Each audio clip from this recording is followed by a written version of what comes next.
కాస్తులు అన్నీ ఉన్నాయి. దాదాపు ఈ రాష్ట్రంలో 1,50,000 మంది ప్రజలు సీఎంఆర్ఎఫ్ చెక్కుల కోసం ఎదురు చూస్తూ ఉన్నారు. ఎంతో పేదలు అప్పు తెచ్చుకొని వాళ్ళు వైద్యాన్ని తీసుకున్నారు. ప్రభుత్వం మీద ఇచ్చే సహాయం వాళ్ళకి ఎంతో కొంత ఆ కుటుంబాలకు ఉపశమనం కలిగిస్తుంది. ఇలా ఫోటో మార్చడం పేరు మీద, మీ ఫోటో పెట్టుకునే దాని పేరు మీద ఇంత నిర్లక్ష్యం అవసరమా?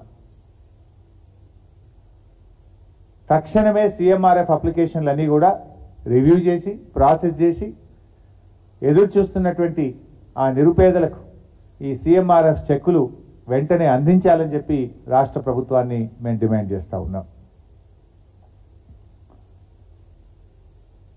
మరో ప్రధానమైన సమస్య అంగన్వాడీ టీచర్లు. ఒకవైపేమో 1వ తారీఖే జీతం ఇస్తున్న ప్రభుత్వం అని మీరేమో గప్పాలు కొట్టుకుంటున్నారు. అంగన్వాడీ టీచర్లు ఏమో రోడెక్కుతున్నారు. ఈ రాష్ట్రంలో 65,000 మంది అంగన్వాడీ టీచర్లు ఆయాలు ఉన్నారు.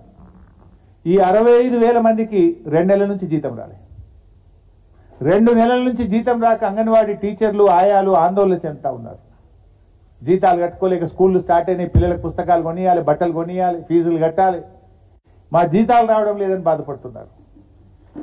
అంగన్వాడీ టీచర్లను వివిధ రకాల పనులు చెప్పి వేధిస్తూ ఉంది ప్రభుత్వం.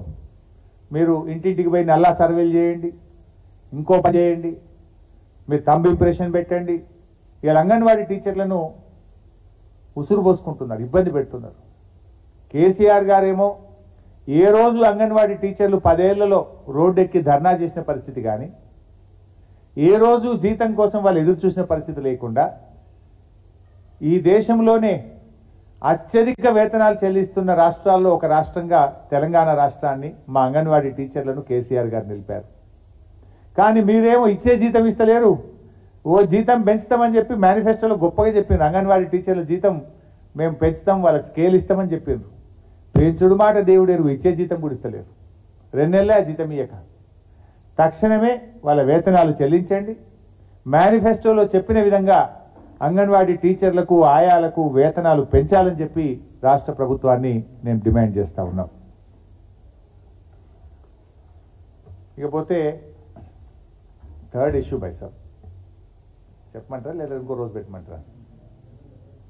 డైల్యూట్ అయిపోతుంది. నీట్ మాట్లాడేది ఉండే నాకు. ఆల్ కరెంట్ టాపిక్సే బై సార్ నేను మాట్లాడింది. వాళ్ళేమో జీతాలు లేక పిల్లల చదువులకు ఫీజులు కట్టలేకపోతామంటారు. వీళ్ళేమో నిరుద్యోగ యువత ఆందోళన చెందుతున్నారు. ఇప్పటికే ఒక అమ్మాయి ఆత్మహత్య చేసుకున్నది. Everything is important, but kindly cover it. ఇకపోతే నీట్. ఇవాళ నీట్పై ఈ దేశంలో నీడలు కమ్ముకున్నాయి. విద్య అనేటువంటిది చాలా ముఖ్యమైనటువంటిది. ఇవాళ దేశంలో ఉన్న బీజేపీ ప్రభుత్వం యొక్క నిర్లక్ష్యం కారణంగా విద్య ఎట్లయితే సంపద బీజేపీ హయాంలో కొందరి చేతుల్లోకి పోయిందో, విద్య కూడా కొందరి చేతుల్లోకి వెళ్తున్న పరిస్థితి కనబడతా ఉంది. అత్యున్నత విలువైనటువంటి మెడికల్ విద్య ఇవాళ అంగట్లో సరికైపోయింది. నీట్ పరీక్ష నిర్వహణ లోపం వల్ల, వాళ్ళ వైఫల్యం వల్ల ఇవాళ 24 లక్షల మంది పిల్లలు వారి తల్లిదండ్రులు తీవ్రమైనటువంటి ఆందోళనలో ఉన్నారు. దేశవ్యాప్తంగా 24 లక్షల మంది పిల్లలు ఈ నీట్ ఎగ్జామ్ రాశారు. ఇలా వాళ్ళందరూ కూడా టెన్షన్లో ఉన్నారు. వాస్తవానికి పిల్లలు 2 సంవత్సరాలు అహోరాత్రులు నిద్రాహారాలు మాని డాక్టర్ కావాలని ఎంతో కష్టపడి చదువుతారు. తల్లిదండ్రులు కూడా ఎంతో శ్రమిస్తారు ఆ పిల్లల కోసం. ఇవాళ అటువంటి పిల్లల భవిష్యత్తు మీద ఇవాళ నీడలు కమ్ముకున్న పరిస్థితి కనబడతా ఉంది.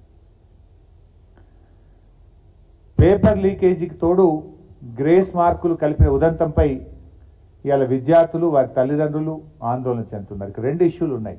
ఒకటి గ్రేస్ మార్కుల ఇష్యూ అయితే ఒకటి paper leakage issue.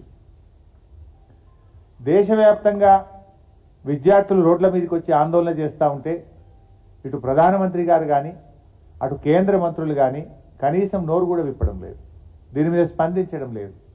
Mann Ki బాత్లో తన బాత్ చెప్పేటువంటి ప్రధానమంత్రి గారు నీట్ పైన ఏం చెప్తారో చెప్పాలి, స్పందించాలని చెప్పి కూడా మేము డిమాండ్ చేస్తూ ఉన్నాం. ఇక్కడ అనుమానం ఎందుకు కలుగుతుంది? గతంలో ఎప్పుడూ రాని విధంగా 67 మంది విద్యార్థులకు ఫస్ట్ ర్యాంక్ వచ్చింది. చరిత్రలో ఎప్పుడు రాలేదు. 67 మందికి ఫస్ట్ ర్యాంక్ వస్తుంది ఎక్కడన్నా. గత చరిత్రలో ఎప్పుడు లేని విధంగా 67